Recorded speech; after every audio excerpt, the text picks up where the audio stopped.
So welcome all, and thank you for joining us at today's Norms and Behavioral Change talk, which is hosted by the Center for Social Norms and Behavioral Dynamics at the University of Pennsylvania. We have a really exciting agenda for you today, in which we have a brief talk by an early career researcher, Ahmed Mubaraz from the University of Pittsburgh, and that'll be followed by our main talk by Dr. Sara Constantino from Northeastern University. And after these two talks, we'll have a Q&A segment towards the end of today's session. Just for a bit of background for those of you who might be joining us for the first time, the Center for Social Norms and Behavioral Dynamics is the research institution that is hosting this talk series. And we are partnered with the Penn PPE, or Philosophy, Politics, and Economics program, as well as the Penn Masters of Behavioral and Decision Sciences program. And the center itself is a research center which works with institutions throughout the world that are seeking to enact some sort of positive behavioral change. And we offer consulting, research, and training services.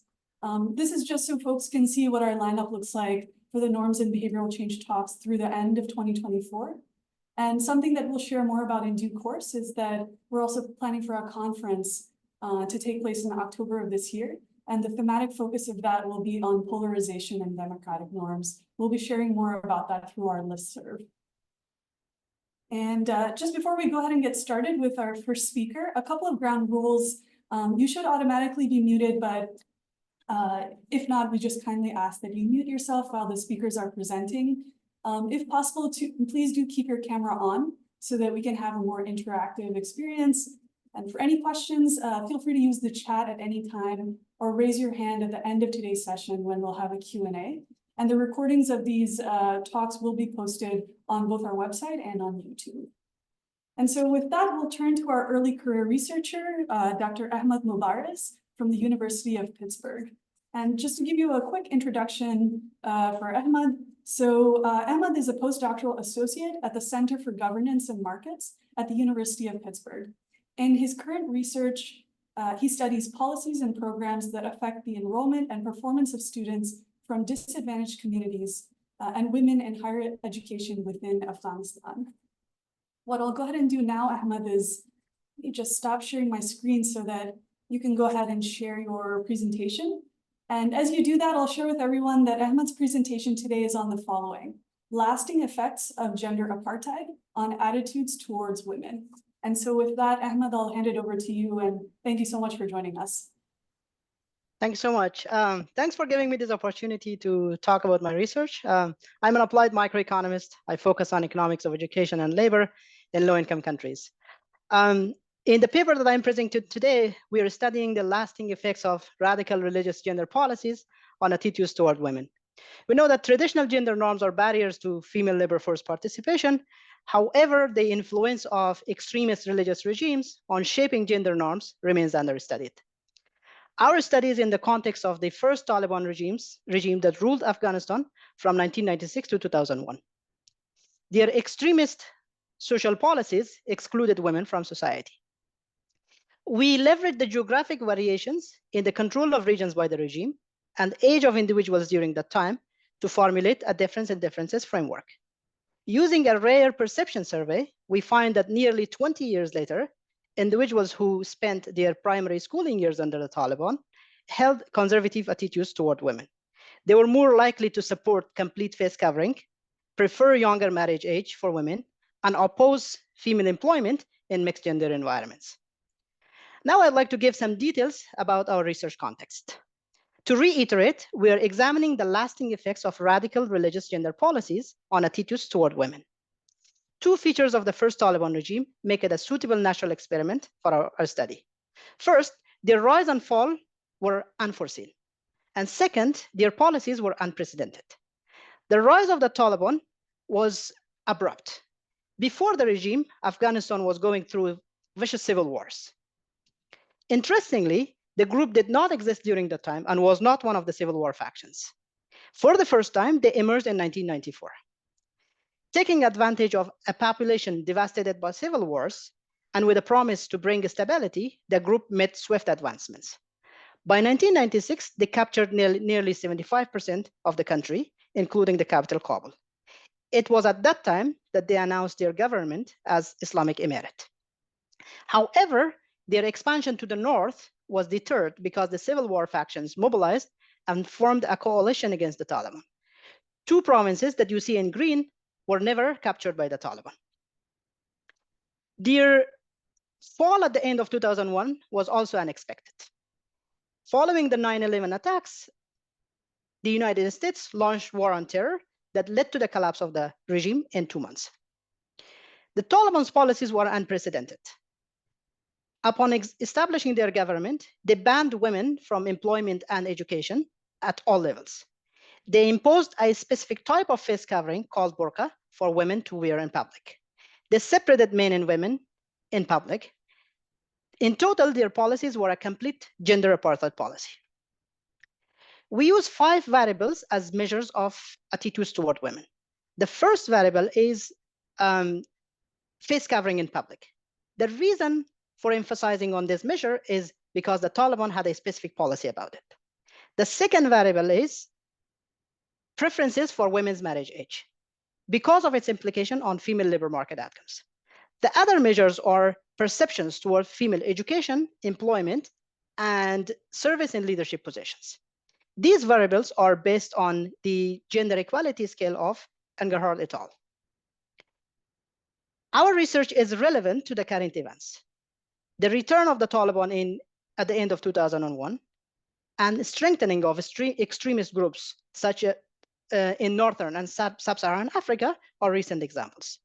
Our findings help understand the long-term development consequences of such groups in the world. Thanks so much. I conclude here. Great, thank you so much, Ahmed. And what we'll say to folks that are here on the Zoom with us is that if you have any questions for Ahmed or later for Sara, please feel free to put them in the chat. And again, we'll have this Q&A towards the end of today's session. And so with that, let me just quickly share my screen once again. And we can turn to our main speaker for today, who is Dr. Sara Constantino. Sara is an assistant professor in the School of Public Policy and Urban Affairs and the Department of Psychology at Northeastern University. And she's also a visiting research scholar at Princeton University. Her research focuses on understanding the interplay between individual, institutional, and ecological factors on cooperation and investment in public goods, policy preferences, and resilience to shocks. I'll just stop sharing my screen, Sara, so that you can go ahead and share. And as you do that, I'll share with everyone that Sara's talk today is on social norm change in heterogeneous societies. And so with that, I'll hand it over to you, Sara, and thank you so much for joining us. Great. Thank you so much, Samira. And thank you for inviting me to speak here.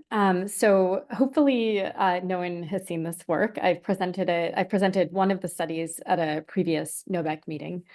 And I just wanted to say this work is experimental work, kind of lab experimental work. I also do more applied work and do field work as well. This is on the more theoretical or abstract side, so feel free to ask questions as I go or at the end. Okay, so I'm presenting on social norm change in heterogeneous societies. This is joint work with Zonke Ehret, Elke Weber, Sonia Vogt, and Charles Efferson. Oh, okay. So a lot of my work focuses on understanding how rapid social change comes about, and in particular, how rapid social norm change happens, in part because I want to understand how we can move from a society that's reliant on fossil fuels and unsustainable consumption patterns to one that is able to meet human needs without exhausting our shared resources. In recent years, the climate literature, for anyone who's not familiar, has embraced this concept of social tipping. This is here just a really small selection of writing from what has come out in recent years, which also includes last year a large, many-authored global tipping points report that I also contributed to.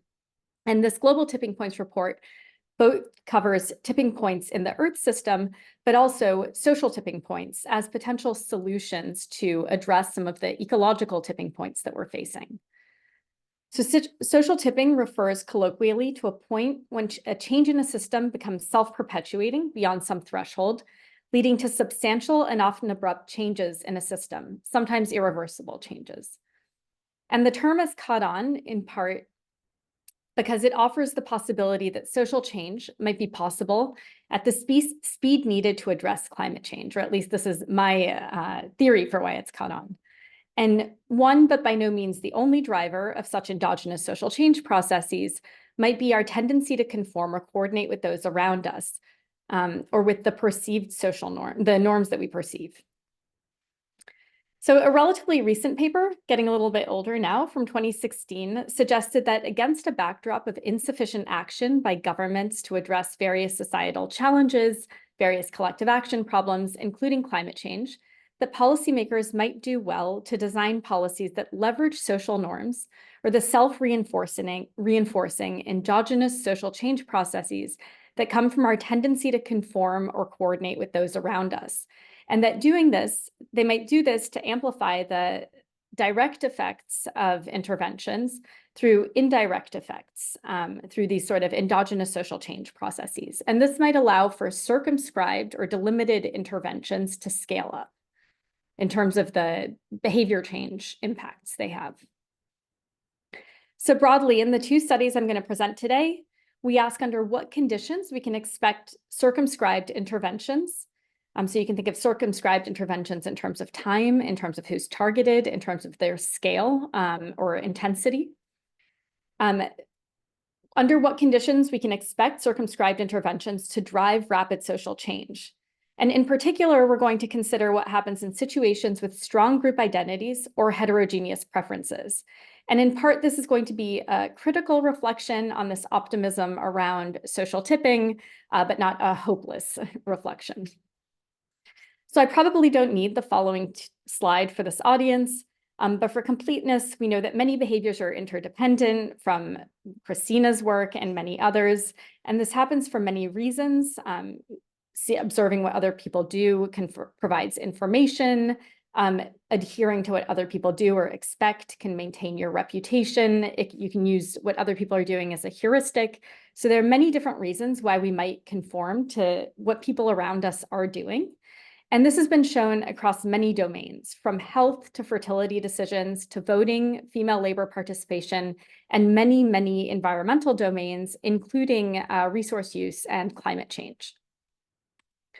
So social norms can both reinforce the status quo and drive rapid change. And these dynamics were described by Granovetter in 1978 for the context of rioting behavior. So he was trying to understand when people decide to join a riot. And he used a threshold model that describes an individual's propensity to take an action or to join a riot as a function of what fraction of the population has taken that action.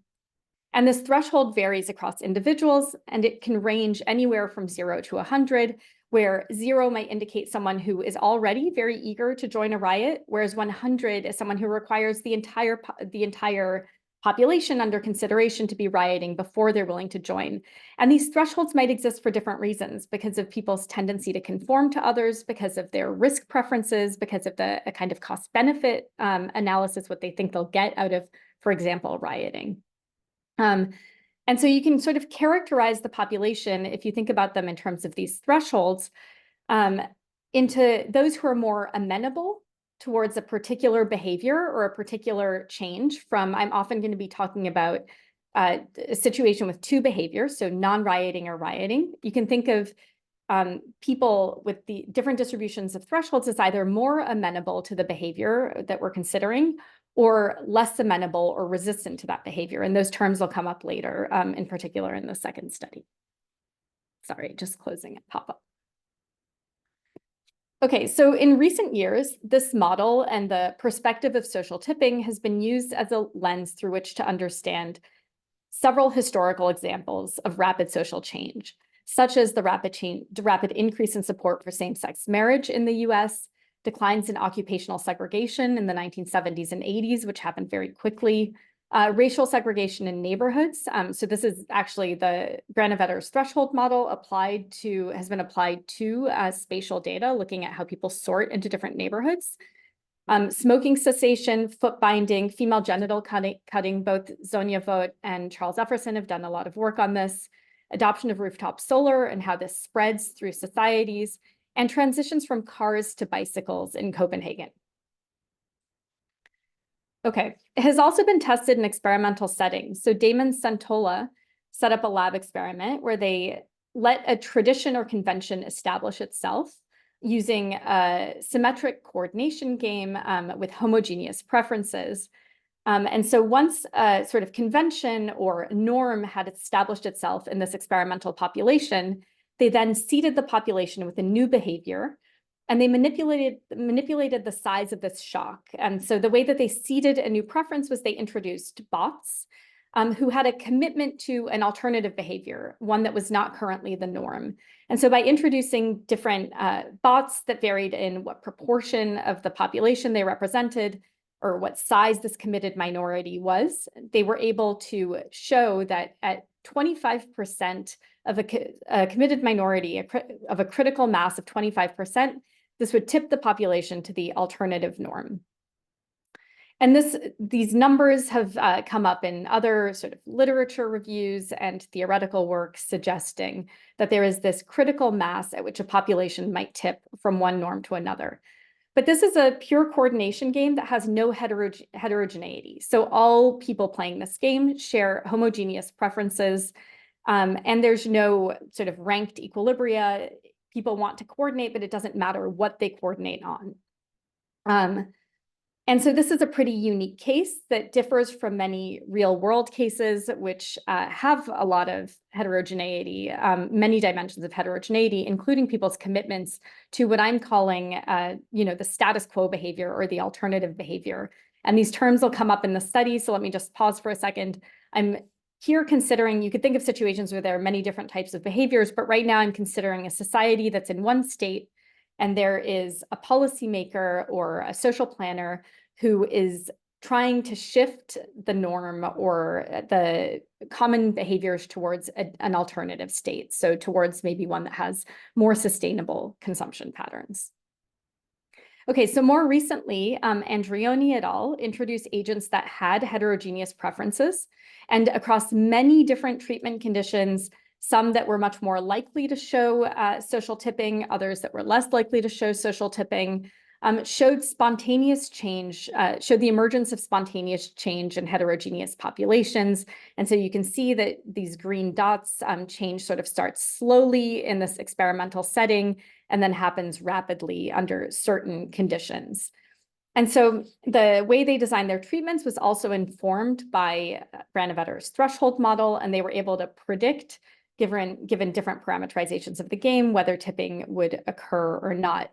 And what they identified in this game was the presence of conformity traps. So this was a failure to abandon norms or a status quo behavior, even when it had become detrimental to the group, and even when the desire for change was public knowledge. Okay, so how can a policymaker know whether a circumscribed intervention, as suggested by the Nyborg et al. Social Norms as Solutions paper that I mentioned above, how can a policymaker know whether a circumscribed intervention in a society will result in social tipping? From theoretical work by Charles Efferson and Sonia Vogt, among others, we know that mundane features of society impact whether and how social change spreads following circumscribed interventions. And in particular, we know that heterogeneity in preferences of all sorts, the social network structure, interdependence of the behavior, how much it's a behavior that people actually look to others when making their own decisions, and also group identities with commitments to certain behaviors can all impact whether social tipping is likely to happen.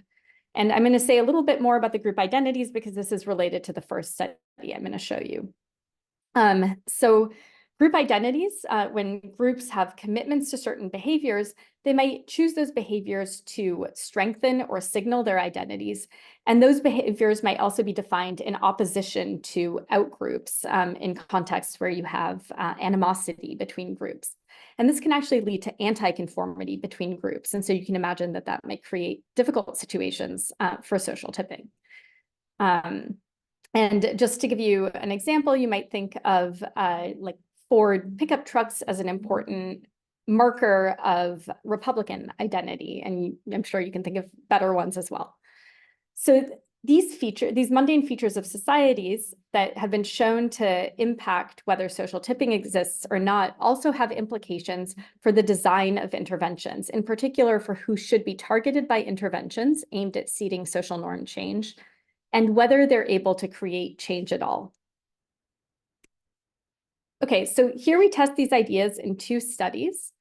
Specifically in study 1, we ask, when do group identities facilitate coordination on a norm, and when do they impede the emergence of new norms? And in study 2, we ask, how should interventions be targeted in societies with heterogeneous preferences, and what are the outcomes of such interventions for welfare or for overall payoffs? Okay, so let me start with study 1. I think I'm good for time. Okay.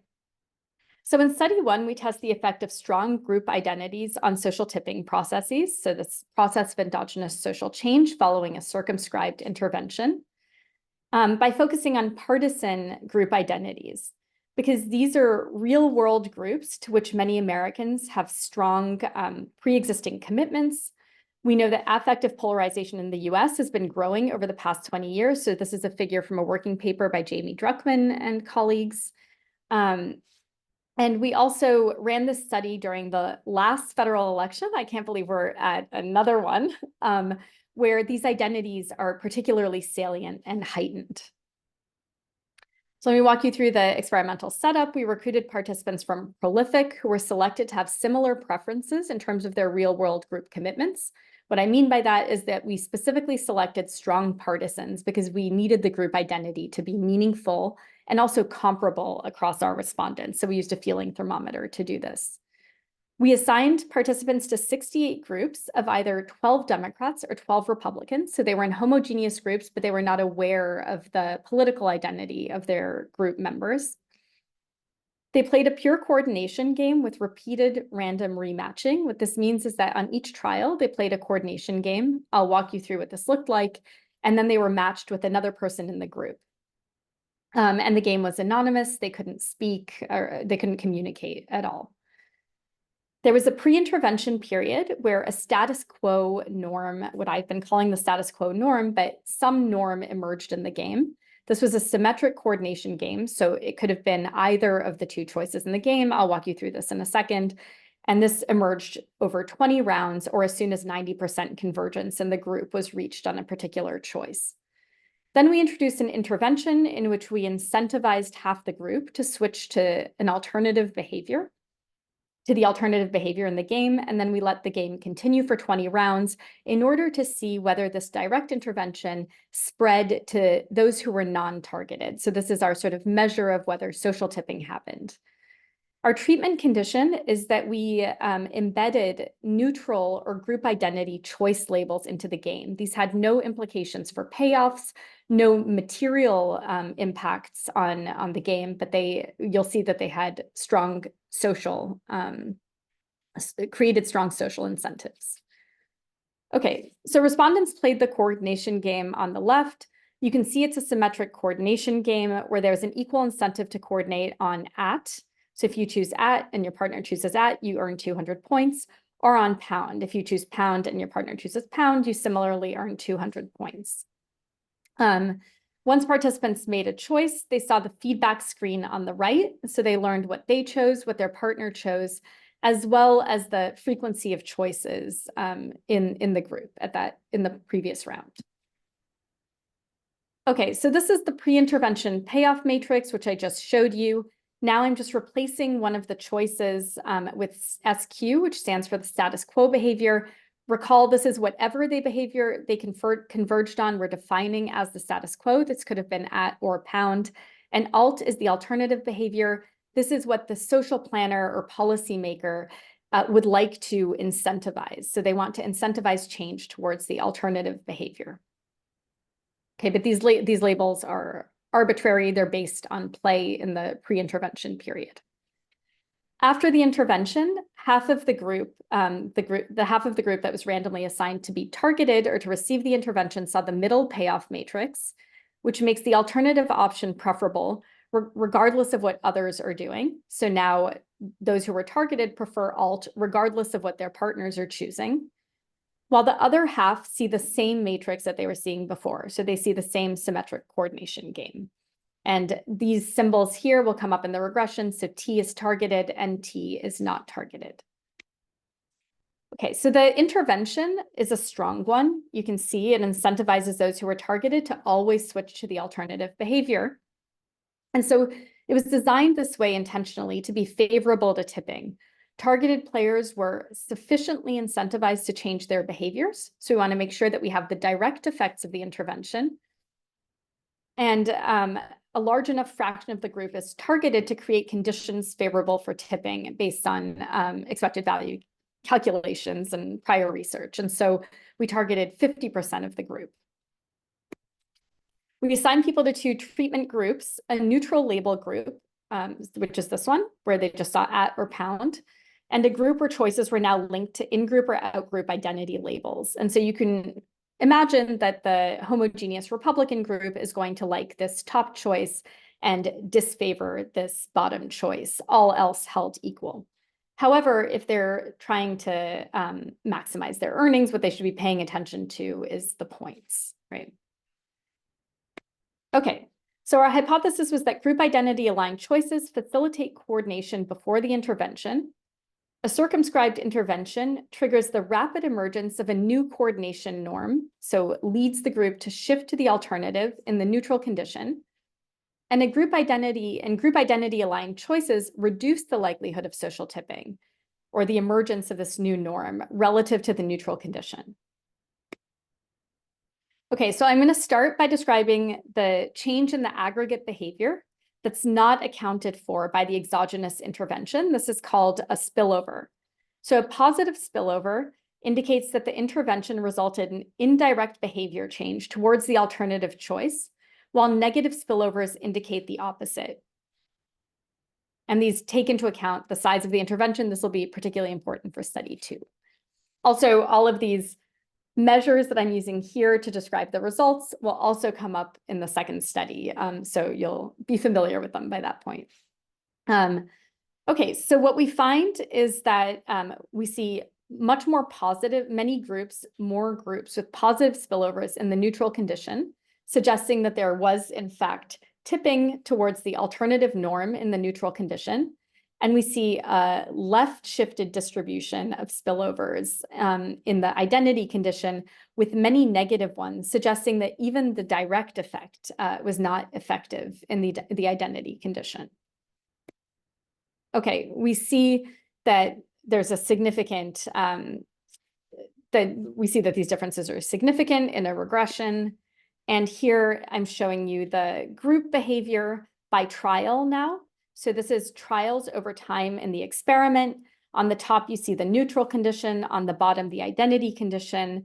And so for each trial, we've classified every outcome as coordinating on the expected status quo, as coordinating on the alternative behavior, or as miscoordinating. And these are shown in different colors here. Blue is miscoordination. And so what you see is in the neutral treatment, at the beginning of the experiment, people spend quite some time miscoordinating, testing out different choices, and then eventually coordinate on the status quo, but it takes them about the full 20 trials. Whereas post-intervention, when we now incentivize the alternative, what we see is a rapid shift towards coordinating on the alternative behavior.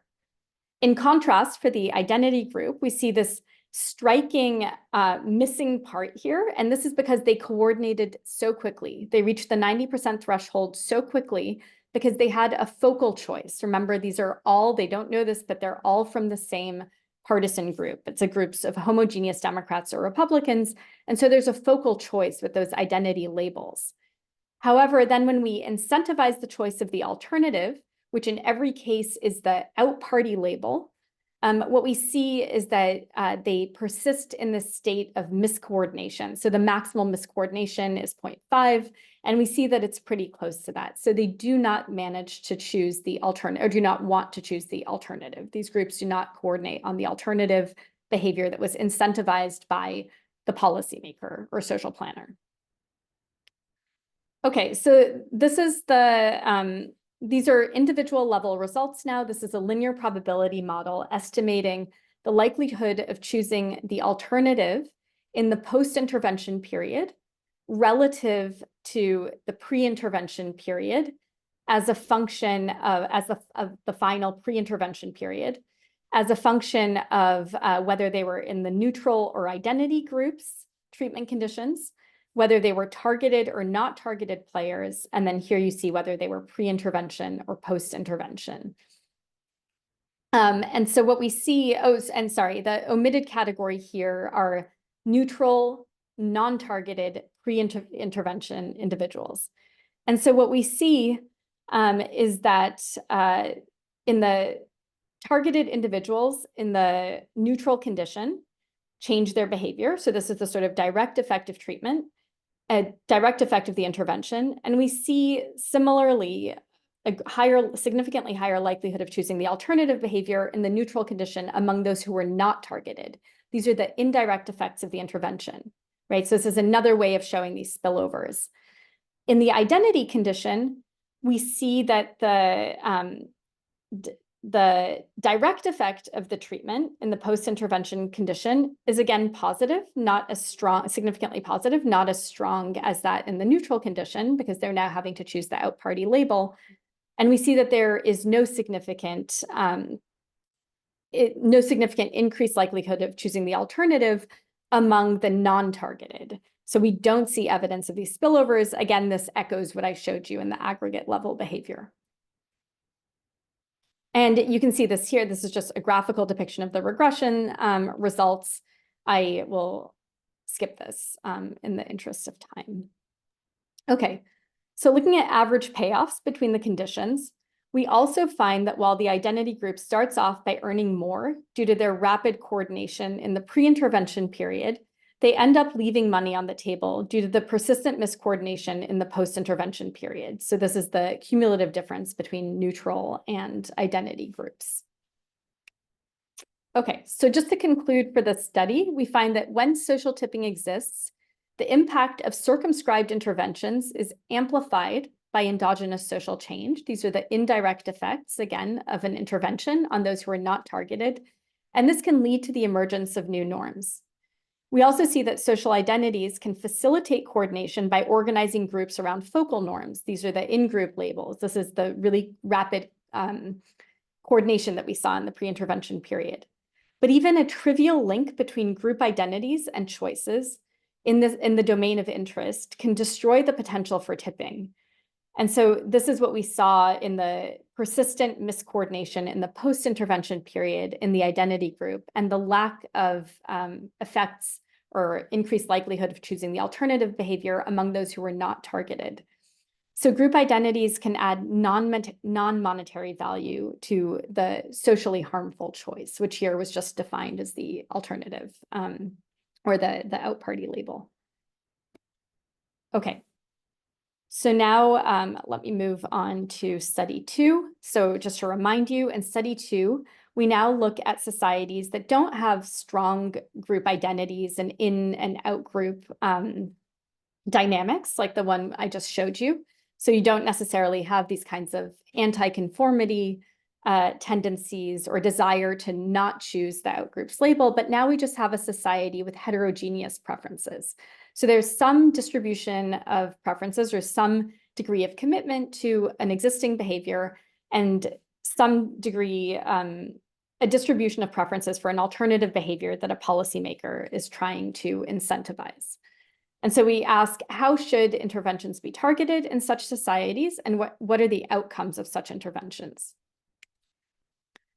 Okay, so just to motivate this study, this is based, it's sort of an empirical test of theoretical work that I described earlier by Charles Efferson and Sonia Vogt in their, I think, 2018 Nature Human Behavior paper. When there are heterogeneous, so they show that when there are heterogeneous preferences in terms of commitment to the status quo, a policymaker faces a challenge of deciding who to target with an intervention. Should they target those who are more amenable to the intervention, or those who are more resistant those who are more amenable to the behavior they're trying to incentivize, or those who are more resistant to this behavior? And how strong should they make this intervention? So targeting those who are more amenable to change might be appealing at first glance. There's likely to be less resistance. You might need a more modest intervention since this group's already amenable to the alternative that you're trying to promote, at least to achieve direct behavior change. However, this also means if you target an amenable group with a relatively weak intervention, this also means that the hardest part is being left for the endogenous social change part of the process, right? And so who should they target? Should they target resistant or amenable groups to achieve the greatest overall change? I'm sorry, so I'm just going to foreshadow that this depends critically on the distribution of indifference points or thresholds within a population. So let me first walk you through our experimental setup again. This is going to be familiar to what I just showed you, and then I'll give you some intuition in our hypotheses. So the experiment is again based on a repeated coordination game, but now we have heterogeneous preferences. So this is no longer a symmetric coordination game. There are differences in commitments to the different coordination choices. And again, it has repeated random matching. We recruited participants from Prolific, both UK and US. We don't see differences across countries. And we assigned participants to 25 groups of 12 individuals to each treatment condition. And we ignore partisanship here. That's not relevant anymore to this study.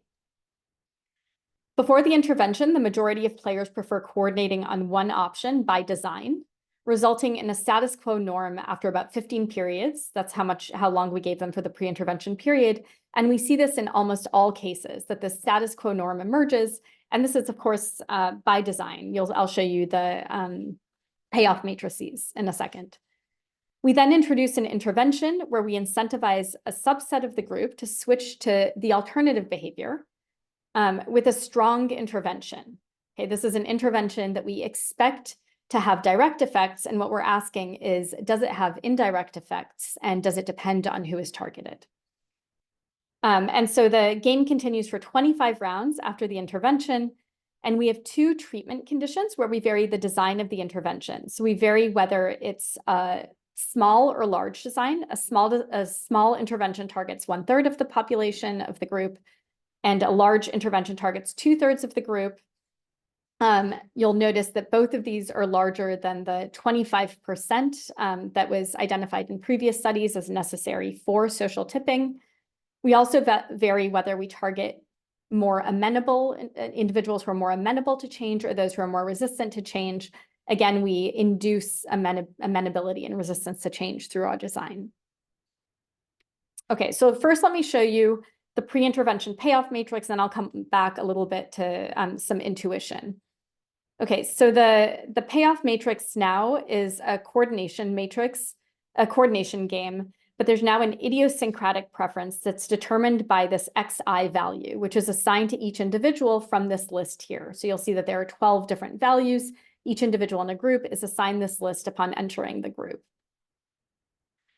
This creates a left-skewed distribution of threshold values, where the majority of players will initially prefer coordinating on the status quo. You can replace this with an @ symbol in the actual game that they play. These are neutral @ and pound symbols, but there's a preference for one choice over the other. So that choice is risk dominant here. And following repeated play, the group converges endogenously to this status quo. And the participants are aware of this distribution of X's, but they don't know who they're playing against on each round. Okay, then there's also a post-intervention period once the status quo is reached. And this is what again, we have either 1/3 or 2/3 of the group is targeted by the intervention. And we have a non-targeted group as well. And this is what the intervention looks like now. This is a strong intervention that introduces unconditional on what others are doing, preference for the alternative among those who are targeted, while the non-intervention group, non-targeted group, keeps the same payoff matrix and the same X. Okay, so the list of X values generates a left-skewed distribution of thresholds. These are points at which individuals are indifferent between one choice and the other. And these are similar to the ones shown here. So a left-skewed distribution means that the majority of the population prefers one of the two behaviors. And indeed, we find that 90% of our groups do converge on one of the two behaviors before the intervention. And we expect, actually here, I have the hypothesis here. So the model predictions are straightforward. We expect that larger interventions will induce greater spillovers or changes among non-targeted individuals than smaller interventions, right? The more people who are incentivized to choose the alternative, the more likely that there are spillovers to non-targeted individuals because you have more people switching to the alternative. And then we also hypothesize that conditional, this is hypothesized based on the model results, that conditional on the size of the intervention, and assuming it's strong enough to have direct effects, which ours is by design, that targeting resistant individuals will lead to greater behavior change. So targeting those who are most resistant to the behavior that you're trying to incentivize actually leads to greater spillovers and greater endogenous social change or overall behavioral change in the population. So participants played the coordination game in a pre-intervention period with random matching and saw the following feedback screen after each play. This feedback is very similar to the one I showed you in the first game. They learn what their counterpart did, they see what they did, and then they learn about the frequency of choices in the period right before. Okay, so let me turn to some results. Fortunately, I've already introduced some of these measures. So first, looking at the aggregate level measure of spillovers. Again, remember, this is a measure of endogenous social change that accounts for the size of the intervention. What we find is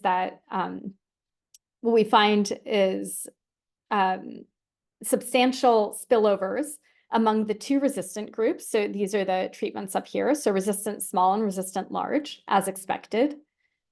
We also find substantial positive spillovers in amenable large, which we had not predicted, was not predicted by the theory. And then we do see this shift to the left in the amenable small group. So much fewer positive spillovers and much more likelihood of negative spillovers. And one thing I just wanted to point out is that the amount of tipping in the resistant small treatment, so this one here, is indistinguishable from the amenable large, meaning that an intervention twice as large had the same effectiveness when implemented in the amenable tail compared to half the size applied to the resistant. It had the same effectiveness, so it had to be twice as large when applied in the amenable tail relative to a much smaller intervention applied to the resistant tail of the distribution. Okay. So again, looking at coordination on the status quo and the change in coordination on the status quo on the alternative or miscoordination over time in the game, we see substantial post-intervention coordination on the alternative behavior. So this is the green here. This is the behavior that was incentivized by the intervention again. And so we see this in the two resistant conditions. So these are now here on the left. So you can see that almost all groups coordinated on the alternative by the end of the round, by the end of the game. We also see this in resistant small, though slightly less. We also see this pattern in amenable large. Again, we had not predicted this, but in amenable small, as predicted, we see this persistent state of miscoordination, right? They persist in this kind of chronic state of miscoordination around the maximum miscoordination. Okay, so recall that we designed the intervention to be effective, whether it targets resistant or amenable individuals, by introducing an unconditional payment. And so here I'm going to show you a linear probability model. This time, the linear probability model is shown for the likelihood of choosing the alternative choice in the final period, in the final 5 periods, or the final 10 periods. I'm going to gloss over this. It looks the same for all specifications. And now the model is going to be split by the different treatments. So whether the target was amenable or resistant, whether the size of intervention was small or large, indicated by S or L, and whether the individual was targeted or not, indicated by T or NT, and then again, whether the choice is pre-intervention or post-intervention.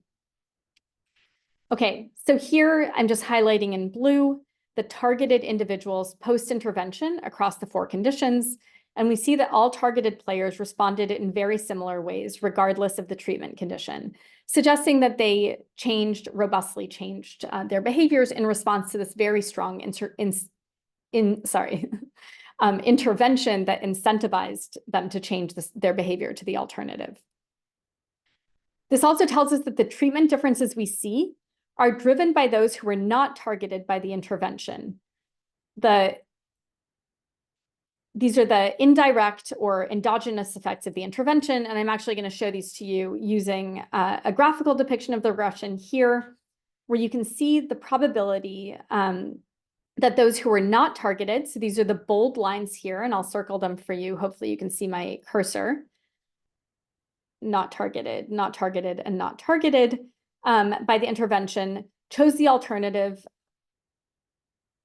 So what we see again, is I'm having trouble reading this, is that the non-targeted individuals chose the alternative, were more likely to choose the alternative in the amenable large condition, in the resistant small condition, and in the resistant large condition. So this is similar to what I was showing you before. These are the indirect endogenous effects of the intervention on those who weren't targeted.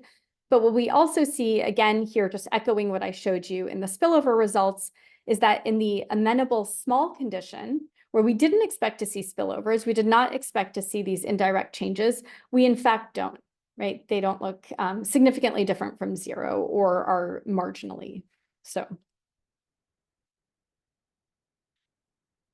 The other thing we can see is that holding the targeted tail constant, large interventions lead to more endogenous social change than small interventions. This was one of our hypotheses.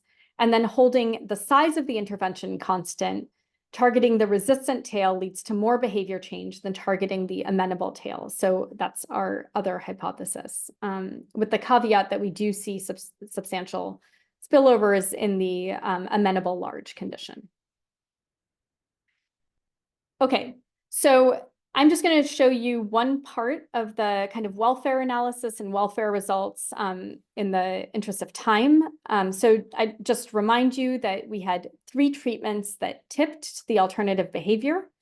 The small amenable did not tip. However, despite the persistent miscoordination that I showed you in those figures, this treatment also did not lead to the lowest payoffs. It actually had larger payoffs than the small resistant treatment. So let me show you that here. So on the left, I'm showing you the payoffs among those who were not targeted in the amenable small condition in blue. Anything to the right of the dashed line is post-intervention. And in the resistant small condition in red. And so what you can see is among those who were not targeted in the amenable small condition, they earned more than those in the resistant small condition. And that's because, if you remember, those are individuals who had a strong commitment to the status quo and didn't change their behaviors, right? Despite the miscoordination, they committed, despite the incentives to switch to the alternative, they committed to the status quo. Here you can see the average payoffs over time in the game in each round of the game after the intervention for those who were targeted. Again, remember that the intervention had similar effects across all the different treatments. And so we see that the payoffs are very similar. And then we see that the significant difference in payoffs that's sort of hinted at here persists when we pool across both those targeted and non-targeted, so that the amenable small condition, which did not tip and persisted in the state of miscoordination, actually has higher earnings than the resistant small intervention, which did tip.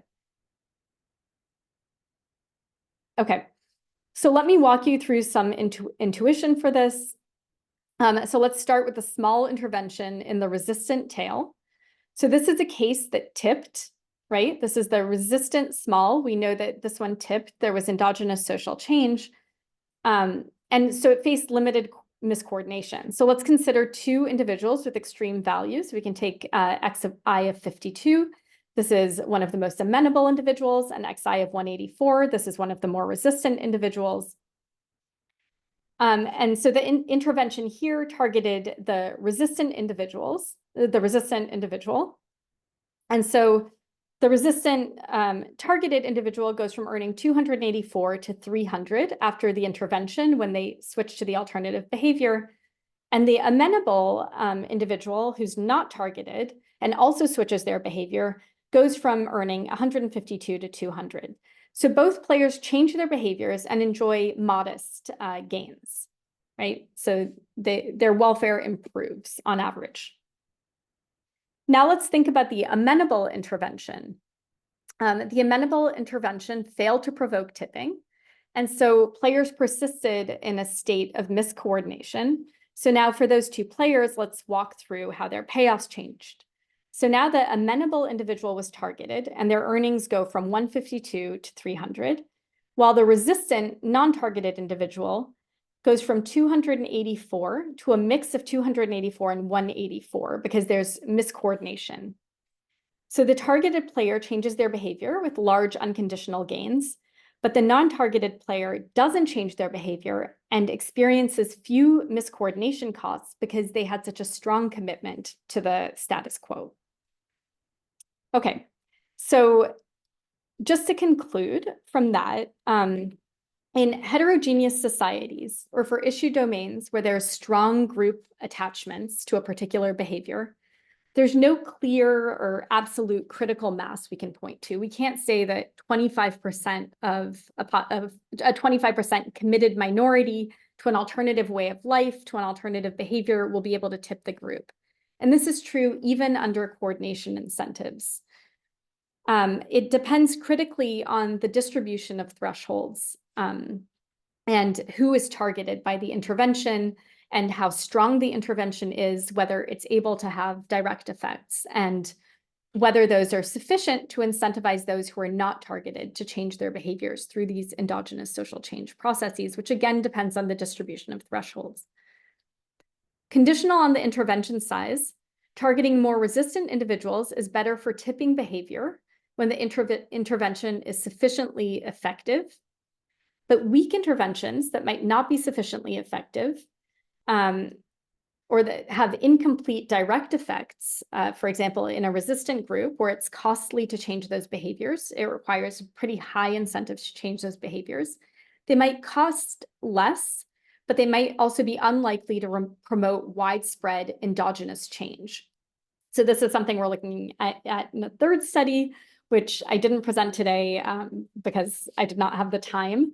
But there's this trade-off between the strength of the intervention and the direct effects you're likely to have, and a weak intervention, which might cost less, but also give you less or lower likelihood of indirect effects. So the small amenable intervention as compared to the small resistant intervention led to far more miscoordination. Yet we also saw higher average payoffs, which was somewhat surprising to us. Of course, in this context, it depends on the payoffs of this particular game. But Charles has also done work to show that this generalizes to many other payoff situations, many other sort of game definitions or payoff matrices. And so it's a more general principle and something that a social planner has to consider. And so we conclude that a social planner has to consider how the intervention design, the size or target of an intervention generates behavior change, which depends critically on the distribution of thresholds, and how this affects the distribution of preferences among those who are not targeted, because this has implications for at least the average or total earnings or welfare in a group. Okay, let's see. Okay, I think I have a couple minutes. So I wanted to just show two slides that are sort of mini epilogue. So these are from a recent paper by Megan Mullen and Pat Egan. I do work on experience of extreme weather events and some work on how experience of extreme weather events might lead individuals to increase their concern about climate change and also their willingness to respond to climate change or to actually take adaptive or mitigative actions. And so I do work looking at how that depends on attribution of the event to climate change. But one thing that's come up in this work is that, so these figures on the top just show that there's strong polarization in terms of agreement with a question stating that global warming has already begun, with concern about climate change, and also in how climate change is prioritized among Democrats and Republicans. However, in this paper, they also show that that states that face greater extreme weather risks, for example, flood risks or fire risks, also tend to have a higher Republican vote share. And so there's been some speculation that this might be a non-policymaker intervention that might lead to greater concern among the population, among a segment of the population that might also be that is most resistant to change. Of course, you could also look at this through the lens of the IRA and think about who the Inflation Reduction Act, who the tax incentives and subsidies are mostly going to, and who's mostly targeted by those. But I will leave it there. Great. Thank you so much, Sara, especially for this really compelling and important piece of work.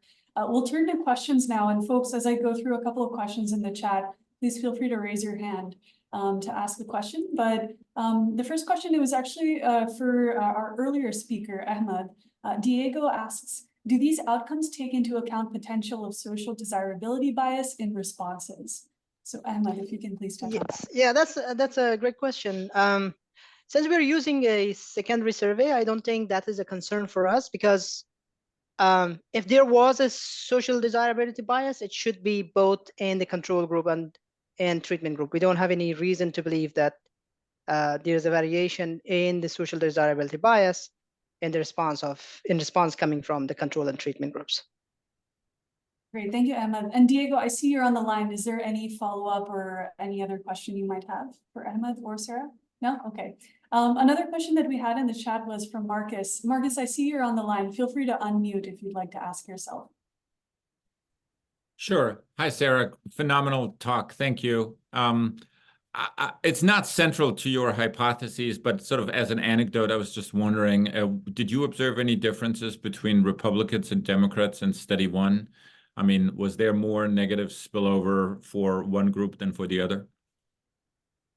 I think that we did, and there are interesting dynamics. So we actually ran this pre-post election. I didn't show those results because we didn't see too many differences. But we do see changes before and after the election where Republicans, and so this was the election that Biden won, and we see that Republicans change their willingness to choose the out party.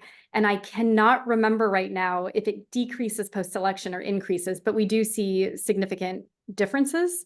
And then overall, in terms of spillovers overall, I don't think that there were any like overall party differences. Though I have seen party differences in similar experiments in other contexts. Great, thank you, Marcus, for that question, and Sara for your response. There's another question from Dr. Julia Andrighetto, who I know is also on the line. Julia, feel free to unmute if you'd like to ask this question for Sara. Let's see. Okay, maybe I can go ahead. So Julia writes in the chat, thanks for the great talk, Sara. A quick question. Do you expect that the distribution of thresholds can be shaped by different cultural contexts? For example, tight and loose cultures?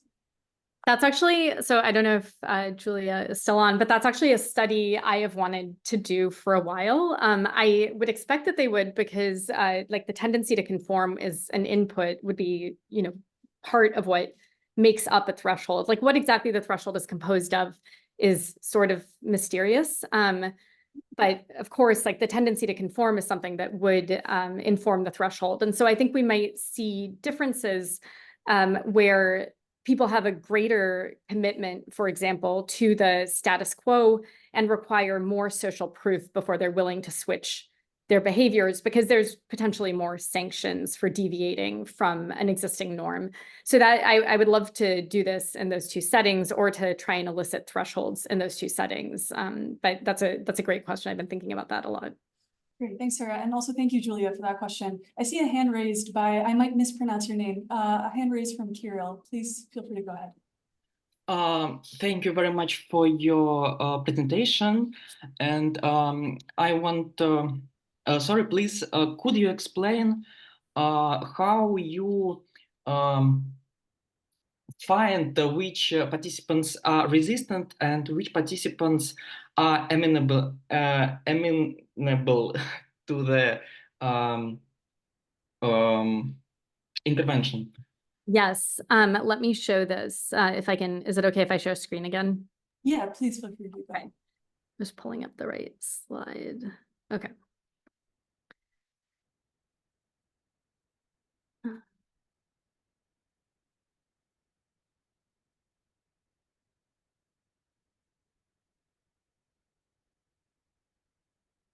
Okay.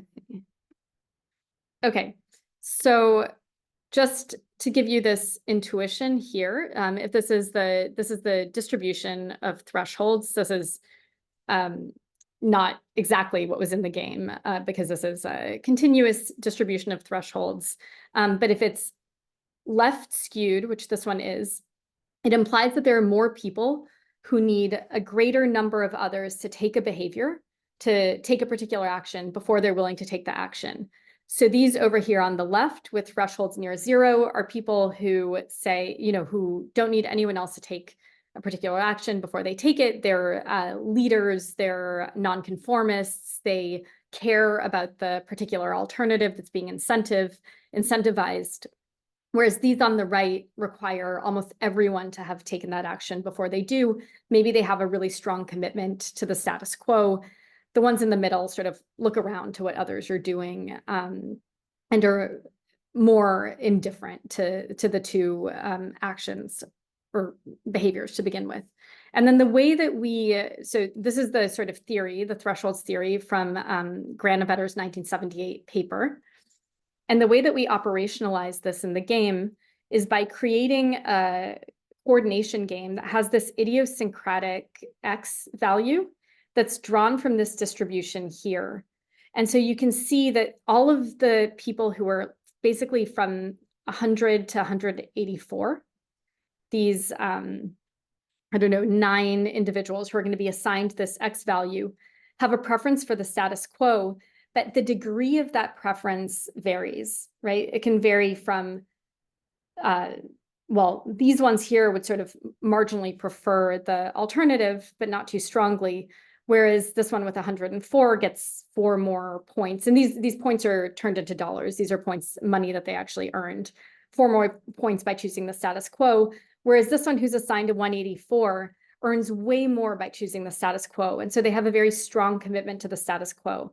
So by varying the distribution of X, you can vary the distribution of commitment to the status quo or alternative experimentally in this game.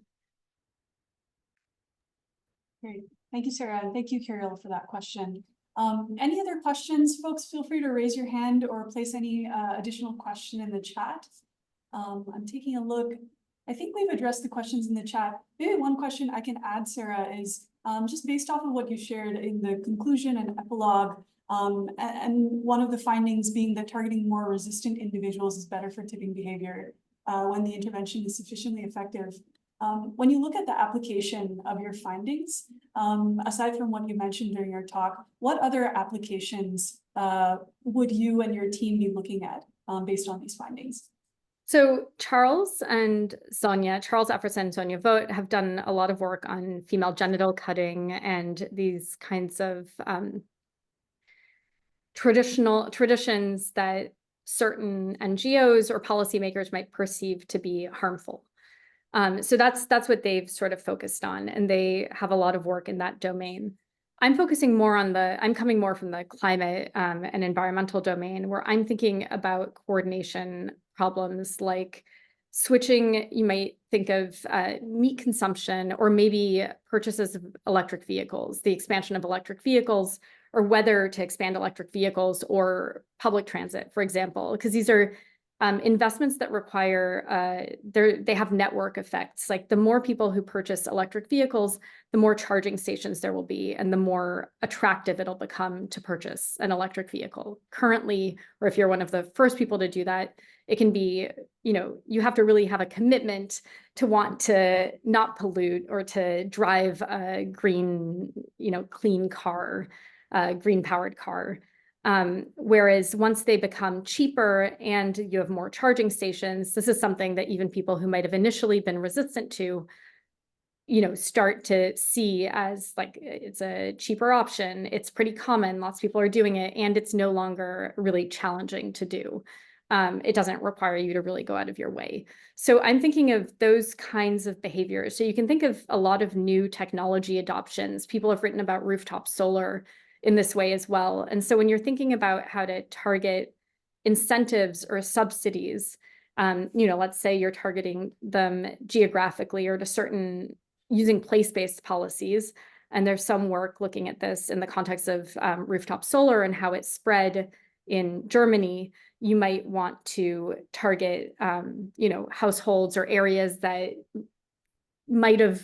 you might have preconceptions or more resistant. For example, areas with a higher Republican vote share might be particularly important to get on board.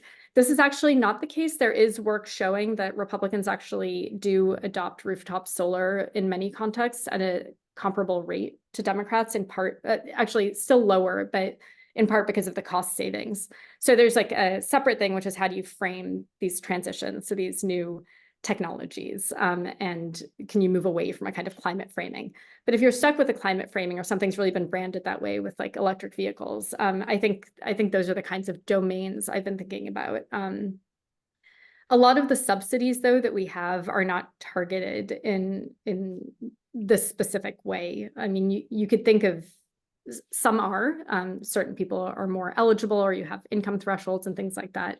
But it's not the case that we know these distribution of thresholds and then can really effectively target them in this way. So I think this is more of a cautionary tale for people who are like really excited about social tipping and see it as sort of inevitability and are calling for policymakers to leverage these kinds of dynamics and use social norm interventions, that they might be a little bit more challenging than we think. And there might be more nuances in terms of how we think of these interventions and how we think of what policymakers can even do given the knowledge they have.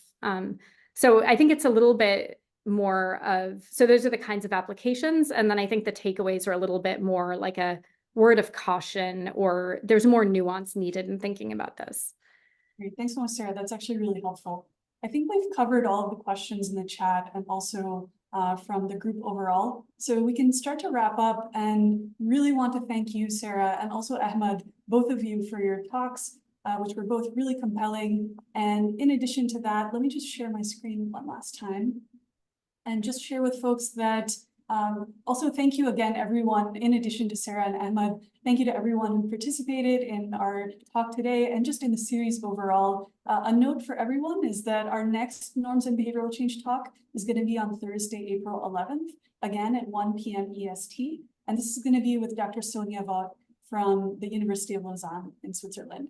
So just wanted to, again, express our appreciation to everyone who joined, to our two speakers, and we look forward to having everyone join us next time. Thank you again, everyone.